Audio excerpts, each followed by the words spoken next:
Blog Talk Radio.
G'day, Lukey. Are you there, mate? Yes, mate. Thank you. Happy. Oh, gee, it's so great. I'm glad everybody is back with us and continuing on with our show. Yeah. And yeah, I'm always reminded of sort of a time, it's like sort of milk and cookies, isn't it? And it's a time just to lay back and on the mat sort of thing, after milk and cookies sort of thing, and listening into a story, which really is a long time ago, of course, but now, of course, as well. Yeah. But it's so amazing, actually, that the people of the ancient ones, they did a lot of story, and they did pictograms and things, and they left sort of woven ceremonial sort of cloth and things behind, and in the weaving of that, the person that was weaving it, they were instructed in a story of creation, and then, of course, this story, which we've been talking about, really sort of centers around I awareness and what it means to be being in balance and being a balanced person, in life, But it's so amazing that, you've got all these pictures of birds and animals and that sort of thing, and it's amazing also too, of course, the Nagual represents the awakener in English, I guess you could say, in the direct translation. And Cloud would talk about the Nama, and the Na sort of represented this sort of vacuumed vortex of space, and Ma represented this sort of unformed primordial strings that filled the space invisibly like water. So the weaver was taught how to teach a story by using pictogram and things, and this was their language. But this Nama that Cloud talked about, Na represented sort of this vacuum space, and Ma represented the primordial strings that filled this space around, as in I and am. And then, of course, these two elements sort of create a harmonics in the waves, and Ma is this body, or am, or me is this body, Ma, allowing us to be able to perceive. And Nu is I, as Ma represented the body, of course, and represented God sort of as I am. And this invisible body, you have applied light to arrive here, and that this the shape that arrived here first is the shape of a fish, of course, because in this story, the fish is got a shape to it which can rush of course, as fast up a waterfall as water is going down it. And a fish can swim up just as fast as the water is flowing down. And, of course, the shape of the fish swims itself to be present here, you know.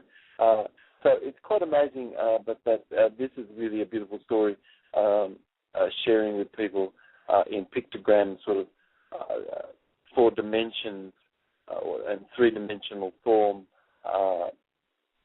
ways for people to be able to perceive what's sort of more invisible before finally Poe sort of happens, which sort of, I guess that's a proton in English, and then atoms and everything that we can see around us sort of is made from this. Yeah, so it's sort of a story that is really goes back, you know, in time, really. Yeah. Are you with me, mate? Wow, yeah. Amazing. I'm on the edge of my seat. Well, you know, a body in colloidal biology, you know, is tuned, you know, to produce sort of beautiful harmonic wave transforms.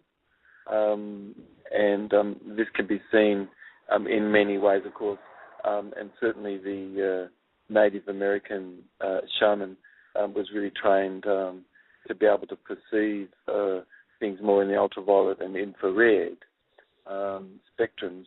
But this uniform dimensional biomatrix, you know, really is represented by our red blood corpuscle.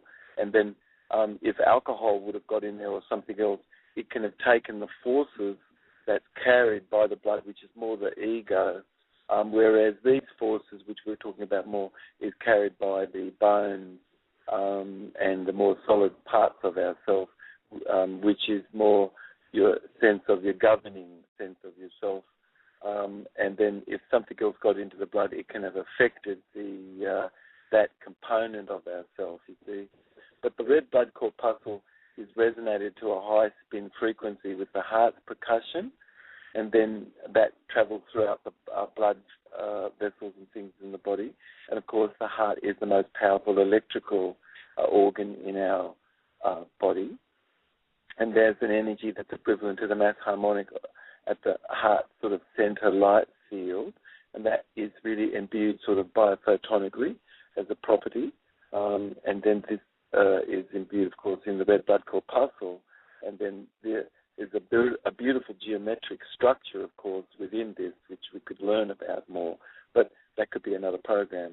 But the heart sort of has these 4 chambers, and it levitates, of course, the red blood corpuscle within itself and through scalar waves incurred, and that creates sort of dimples and stretches space, a little bit like the shape of a mouth or a flying saucer, where the edges are sort of pinched and it sort of bulges in the center more and then dimpled. And then just like a red blood corpuscle in a way, there's shapes that affect everything, and then these shapes certainly are shapes which have an anti-gravity property of themselves. But these, you could say, a dimple or expansion and contraction of the fabric of space causes then things to fall into this more, you see. But as the body sort of is in its Schumann resonance, it's our longitudinal energy patterns flow and are flowing best, and that happens to be at night more when the sun is disappeared, and then the collection points become more apparent. And this could be explained because it's a sort of a negative polar reversal that occurs when you sleep, but then that's another story too. But this involves sort of hemisphere synchronization, what we're talking about, as the space is being expanded. And then certainly a straw, as we've been talking about, could have become embedded in a steel of glass, you know, or steel or glass, and you can see it right there. And this is the consciousness really, you know, shaman. But then we just left off our program. We were talking about words, how they relate to our senses, and the Nagual was someone amongst us who would teach the initiate ever more deeply how to apply whole body calibration and observing of body movement, body part movement, like proprioception and tactile and visceral senses,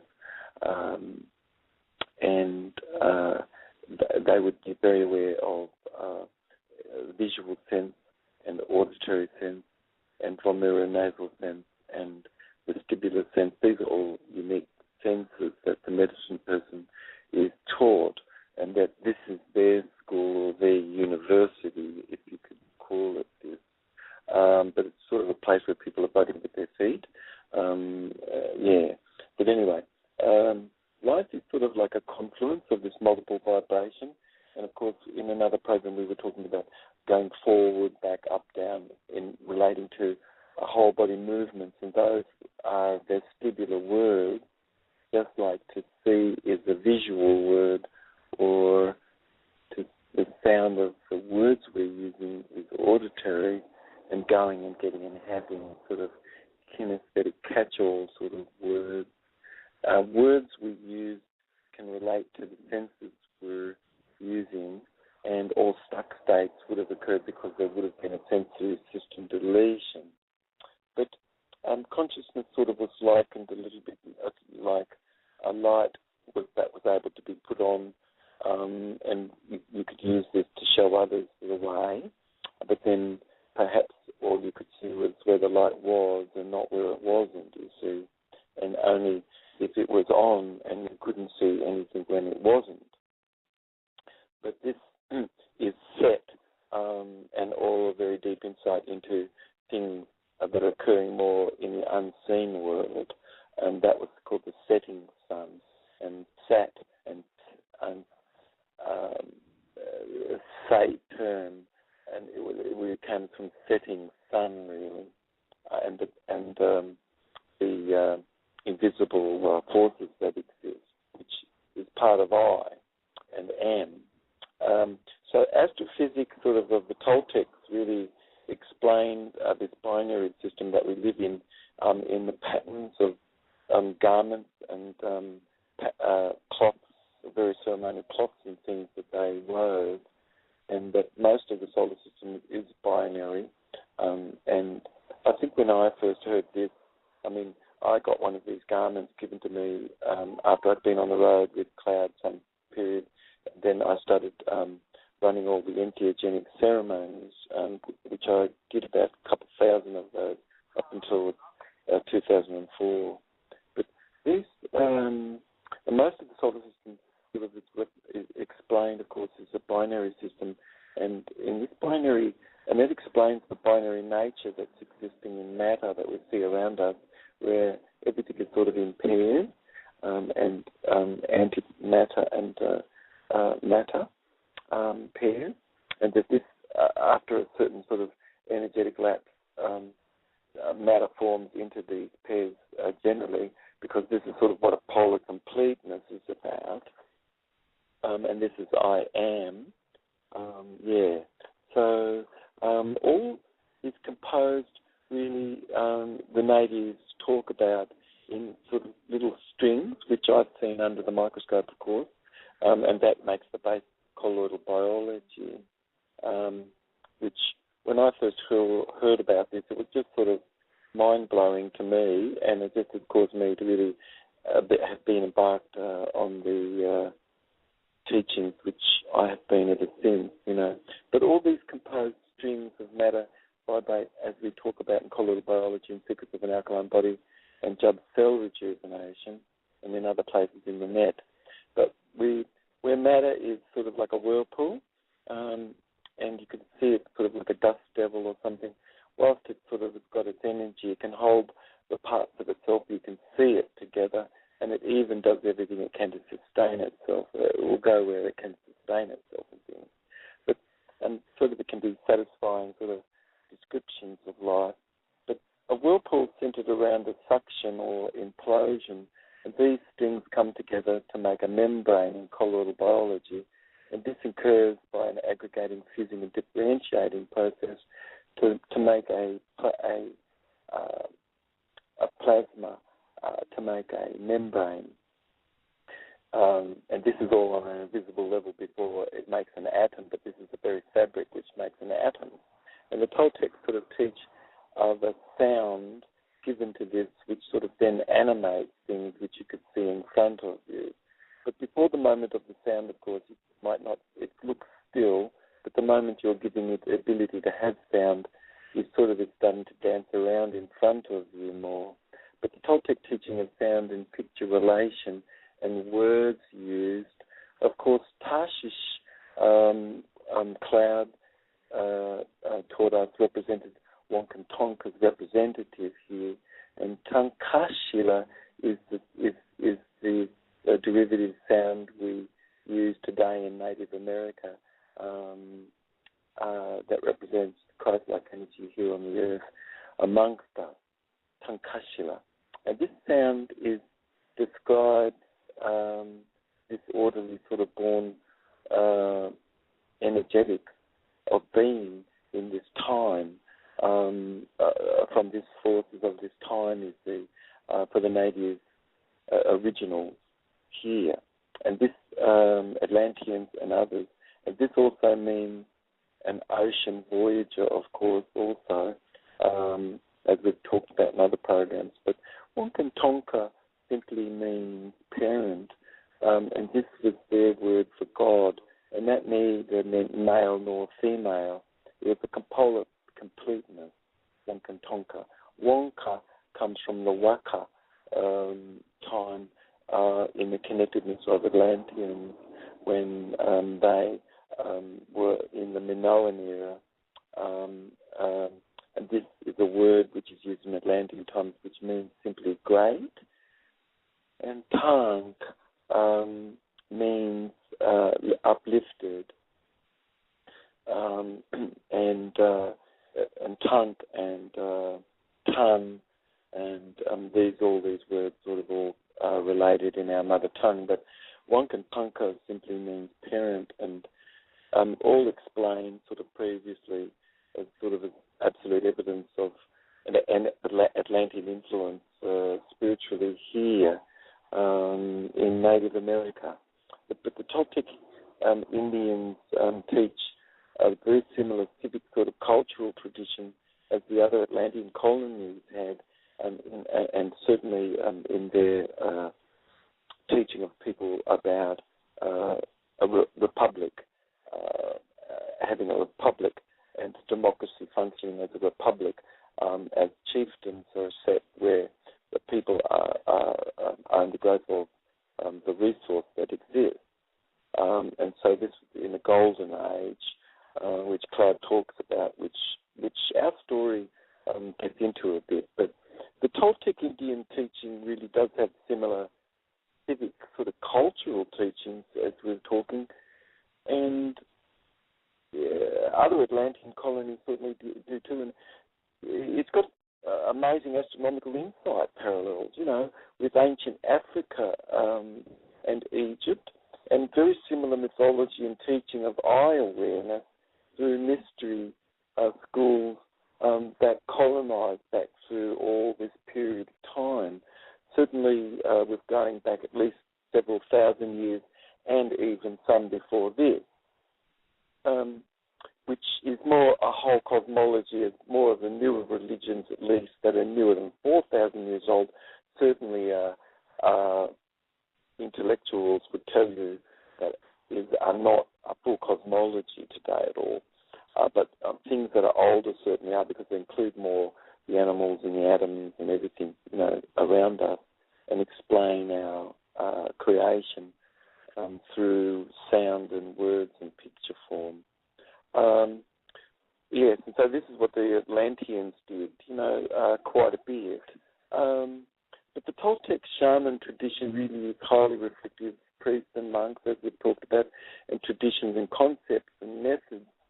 Certainly is not incidental no one could say that it's not incidental, nor to ever sort of really ever more ancient Amazi in Africa, inhabiting certainly the Midland Plains, having similar sorts of words and language and ideas, and this predates Atlanteans taking over again the Nile and building there again, and thousands of years.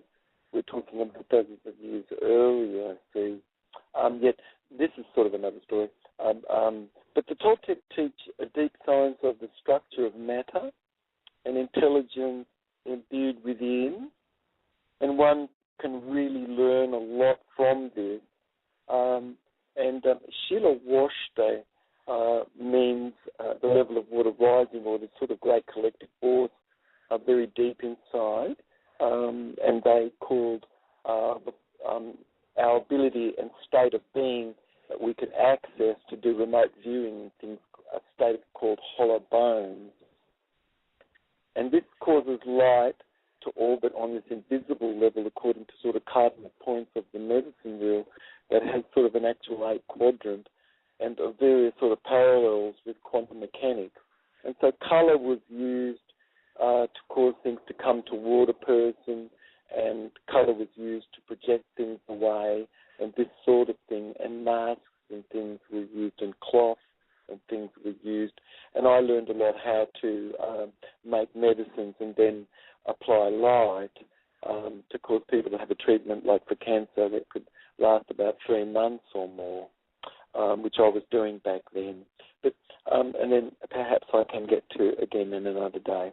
But I is taught sort of as an incurred sort of open space between the middle of a figure 8 shape and this neutral zone of a nothingness, sort of all cosmic light sort of falls further into, and this sort of happens all around us in a great sort of a manner of harmonics, or sort of like a phased manner, and transitions occur in this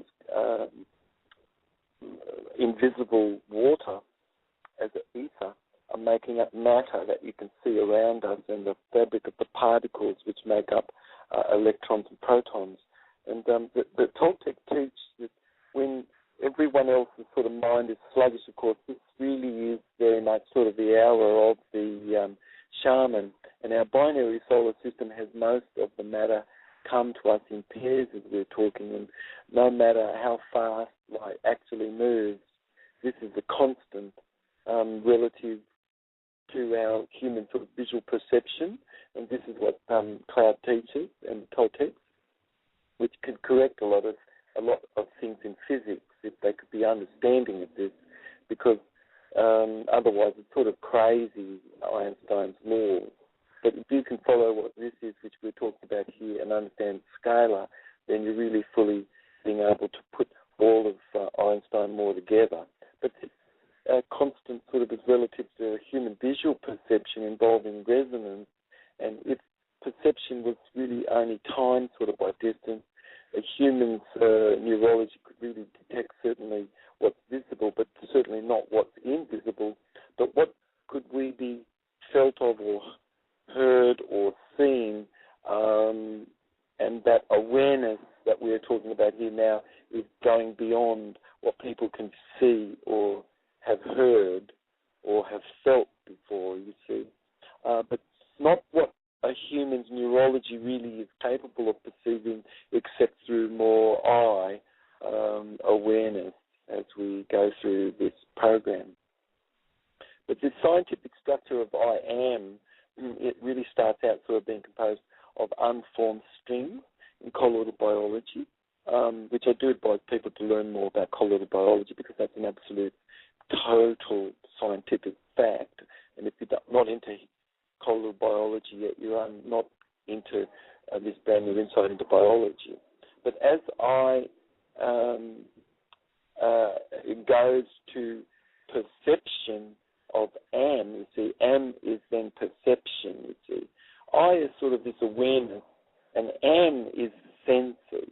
And I is this empty space, and am becomes these scalar waves that incur as a result of the vacuum that's present, and the eddies, meaning spaces and pressure points that exist.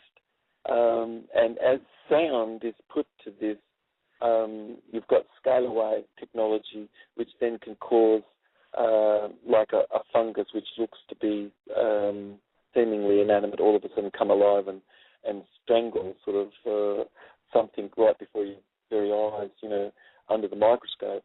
But you've got fungus growing certainly in space and mold and things. But as the scalar wave occurs with an actually fractal interaction of strings in space form membranes, and these becomes cosmic light or ether that people talk about, this is what will pass right through any Faraday cage. You can double up the Faraday cages and it's going to pass right through, so it's not electromagnetic at all. And then this is expressed sort of in this third-dimensional matter. So before matter sort of forms, these vibrating threads are expressed in harmonics of several harmonics, which represent the musical scale of notes that we can see in the rainbow. Claire will talk about this. And that finally expressed as matter is this third-dimensional stuff you can see around us. And it's because these seven rays are broken by an eighth ray, which pierces these seven rays of harmonics, and it causes crystallization and things to slow down, and M forms, where we can get a bit more solid perception of our galaxy and ourselves, and we can sort of become more sort of reflective of things. And these shapes give us the ability to do this. And then light remains constant, of course, to perception because of neurology. And, of course, it's not, doesn't just stop at 786 miles per second. It just doesn't stop at that speed of light at all. That's just our constant because of our resonance, because of our structure that we're made of. And this explains something which, Einstein was really trying to figure it out. But not all forces sort of really opened up even in this third dimension, and yet they do exist in this enfolded space, in this Fibonacci fractal. And the shape of an inverted egg sort of floats no matter how heavy. You can get the heaviest substance like mercury or something, and you can just put this into water, and you can get it to float in the water by just spinning the water. But this cloud points out is the shape of the universe, and this is the forces that we have around us. And when that gets cracked, that egg shape, you've got sort of an enormous amount of vortexes which is within it, broken loose, you see, which we can see around us, sort of scattered just a bit like clay pots of glowing orbs, which slowly cool and end up with a crust, sort of. And these get born in this nebulae. But this the Toltec tradition of I, which is everything in the universe is flowing inside I as self, as I am. And the Toltec tradition of I is made up of these unformed waves as the eternal space within itself, as Am is formed from this small sort of crystallization of matter. And as movement and vibrational masses occurred as a result of sound and sonics, you've got an incurredness of a unified resonance occurring, and Fibonacci fractals and string intersections of pressure and eddies and membranes form, you see, into this cosmic photons. And then this is the fabric cloth, the very cloth that's woven in three different sorts of stitches, which we could talk a bit about, to talk about behavior, that protons and neutrons and electrons and atoms sort of made of. And then you've got these are aggregated, and fused and differentiated into matter and life that we can see around us from this cosmic sort of photon soup, yeah.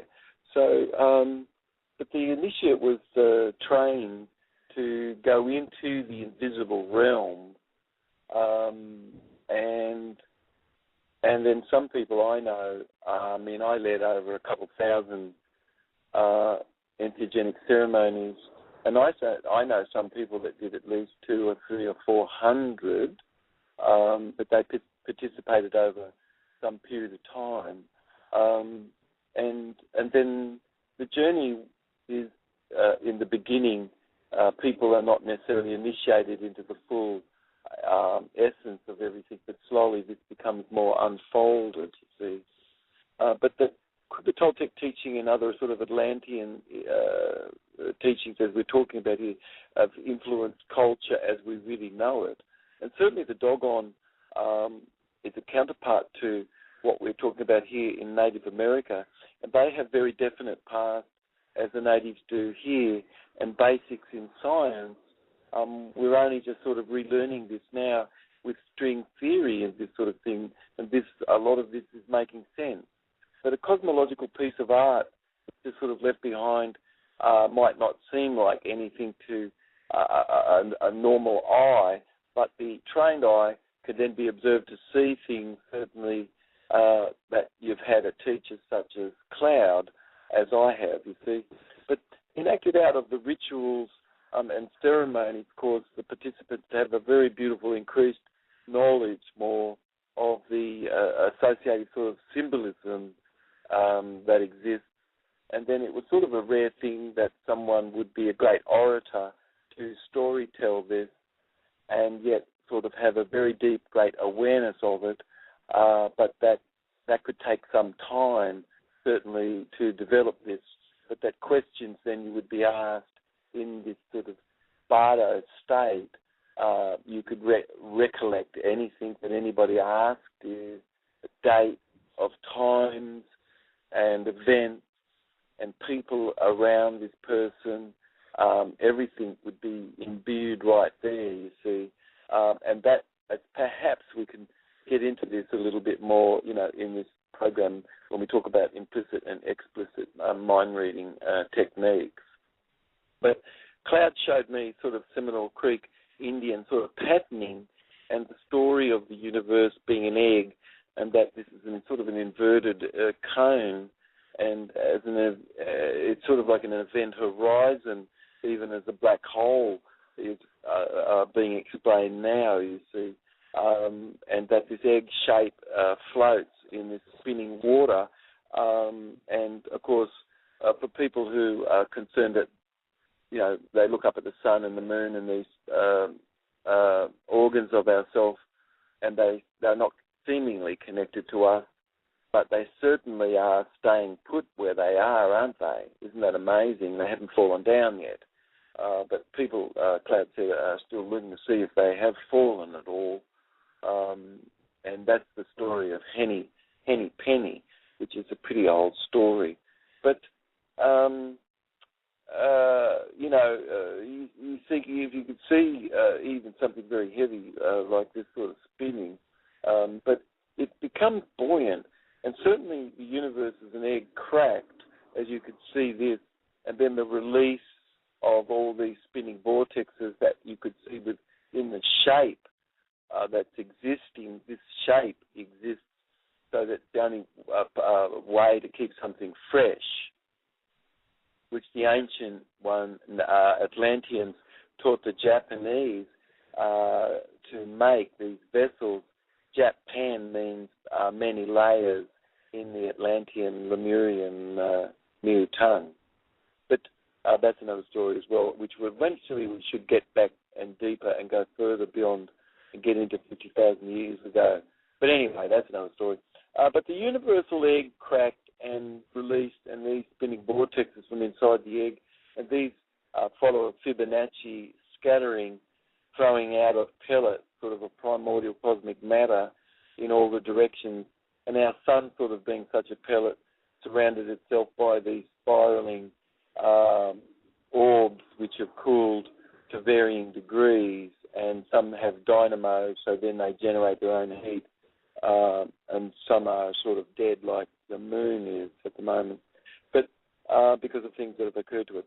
But with these 8 folded turns, within, Cloud told me that the whole universe, of course, in Wonka is based on this binary system of pairs, and this flawed union incurred as one body is without its sort of twin that incurs a breach, you see, a cosmic impact, certainly, and created radical impacts on society and life and biology's progression, and how water really is assisted to fertilize and the seemingly inanimate by its perfect sort of binary twin nature, which eventually sort of will get to how life arose here on Earth and panspermia.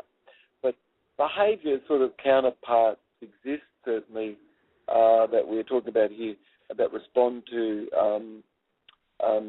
offers. For instance, if we could consider things to be like this as when something is given, then you could be felt of this as an offer, couldn't you? And the Toltecs taught their medicine people to consider that there would be like only 4 sort of ways a person could really respond, and 3 real only ways you could really respond actually. But these have behavioural counterparts that exist in subatomic energetics. And then you could accept, of course, and this is gravity drawing things together, bringing things in, or that you could accept with some condition, because as you bring things in, the conditioning of things spinning like an ant, not just travelling in a straight line, but going round and round and round the line that it walked on, it's spinning itself. And that spinning is a conditioning, because you could accept something with conditions, and that's the second thing you could do. Because you could first accept, then if you could accept something with condition, which is this electromagnetic field, and then this is accepting with condition, of course, the spinning energetics surrounding this sort of electromagnetics. Otherwise, then you could just sort of bow your head, you could fall silent, and you could be just allowing of what is existing, because there's a force which holds lightness together, which is this sort of a weak nuclear force, which physicists do talk about. Or you then have a force, if this doesn't exist, which is sort of rejecting.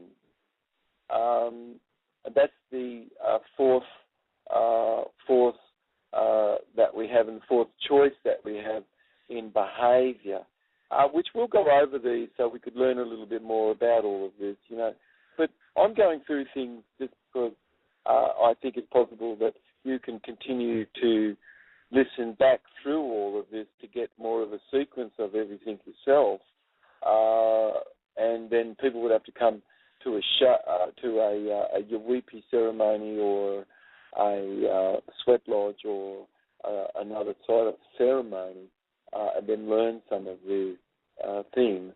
But it was only the inner family more that would learn this. But corresponding quantum mechanics has behavioural correlates, Lukey, including gravity, bringing things together, electromagnetic conditions, weak nuclear force, of course, allowingness, and then a strong nuclear force which really does push everything apart, and it's sort of keeping things slightly apart, even though something which is a weak nuclear force holding things together. But these physical conditions and correlates have componentry in our behaviour, which we will talk about, but is embedded really in consciousness and in the native Toltec teaching. And then the mythical sort of tiny thread, which we talk about in colloidal biology, they talk about also as woven in 3 primary ways. And then these primary ways of weaving things mythologically, the spider ictomy, there are 7 wraps up the dimensions and notes and colours of the rainbow is enfolded within these strings, that are woven by Iktomi, which is sort of represented by a spider and 8 legs. It is interesting. We could talk a bit about how they've crossed a spider and a goat to make a very, very tough substance.